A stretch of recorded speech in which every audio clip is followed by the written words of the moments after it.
So as I move further, well, or back to hoping again I can do something with my channel to bring the human element to the people on the streets.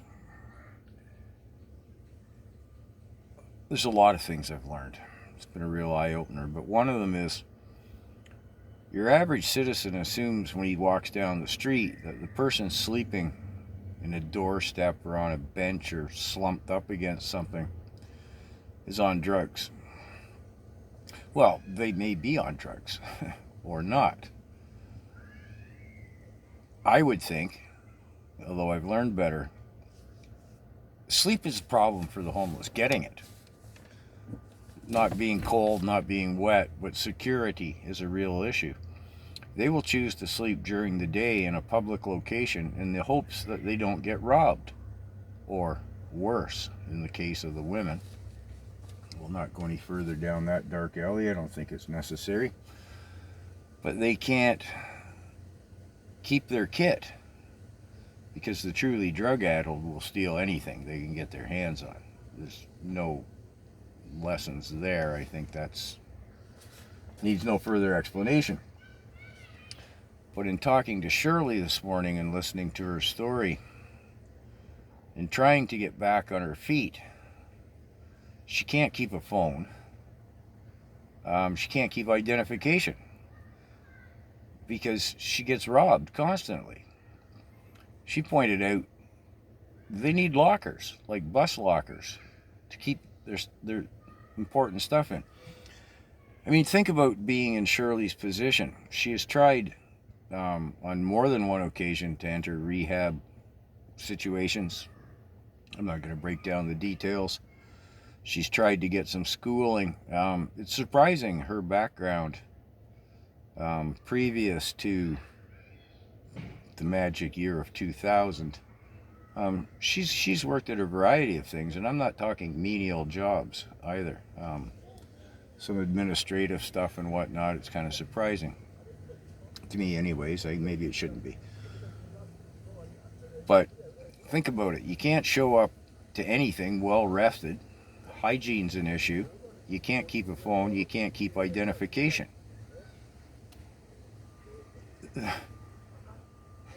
It's not so much a climb back up again as you're facing a cliff. Well, Canada's a hot mess. It's appalling. It really is. I don't think I really have a summation. Trying to get back up and trying to keep, depression and the humility. Maybe I'll sum it up this way. I'm talking to Shirley this morning because she is quite attractive. She's an attractive woman, and she refuses to prostitute herself. She said, look at me, I'm sleeping beside a garbage bin so I can get a nap with some degree of security, and I'm picking up beer cans.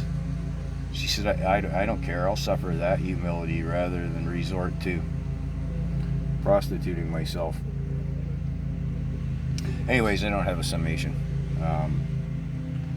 I'm hoping to be able to, now having garnered some trust and known as, Uncle Carl, I'm known as being solid. Hopefully I can start bringing their stories. Shirley, for example, said, yeah, I will do some interviews with you. I don't know if I want to be on camera or not. I'm not so sure about that. She said, today I haven't had a shower since, I'm certainly not going to go on camera today. I said, well, that's up to you whether you want to or not anyways. But I do hope to bring these stories out now. I'm hoping I can do more with that than this politicking business. But it's been very insightful journey this last year already. What I've learned, the small things, the details you wouldn't think of, such as a locker to secure their gear in. That wouldn't cost the municipality that much, right? Sure, there's lockers in the bus station, but there's only so many, right? Yeah, I suppose security and vandalism would be an issue with that, but Who was I talking to the other day? Oh, a volunteer who just brings, every day he and his wife travel around to different locations. They had their granddaughter with them in the car. When was that? Oh, it was just yesterday, Monday. And they prepare meals at home and distribute them around. And he said, why don't they have drinking fountains anymore? Remember when we were kids, there used to be drinking fountains on the street corners. Where are they supposed to get a drink from? Well, there's a public fountain in the library. It's the only place I know of downtown. But the security guards tend to kick them out after a while. No, you can't come in here anymore. It's more a matter of repetition than necessarily being a problem child or mischievous or anything that might get you banned from someplace. Shirley was saying, she said, I can't go into Freshco anymore. They just said you can't come in here anymore. She said, why? I don't steal it. You didn't catch me stealing anything. I don't steal anything.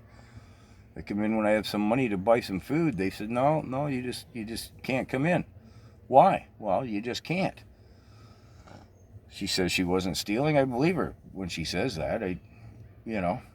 You have to learn to sift through the BS. Yeah, I do get lied to when people are telling me something. There's one girl here who's been pregnant for 11 months, panhandling. Yeah, you have to learn to sift through the BS, but when Shirley tells me she wasn't shoplifting, I believe she wasn't. The doors are closed to them in so many ways through prejudice and ignorance. And often the story I hear is even when they're dealing with the people who are trying to help them, be that the municipality, the Salvation Army, etc., they're faced with condescension, I guess you could say. And I've heard it time and time again. Like, I'm not humiliated enough. I don't need to be humiliated further. I know I'm homeless on the streets, picking up beer cans so I don't have to prostitute myself. I don't need to be made to feel any worse. I don't know how we fix this as a society. I do know it's getting worse, and it's our federal government's fault by and large. Case in point, in summation.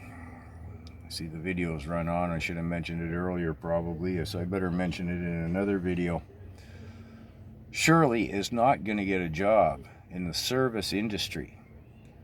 The service industry, as we know, is swamped with immigrants going through the student and work visa towards their permanent residencies. And we know further that a lot of those jobs are subsidized anywhere from 30 to 70%. Someone like Shirley is not going to get a part-time job at a fast food joint. I'll leave it here.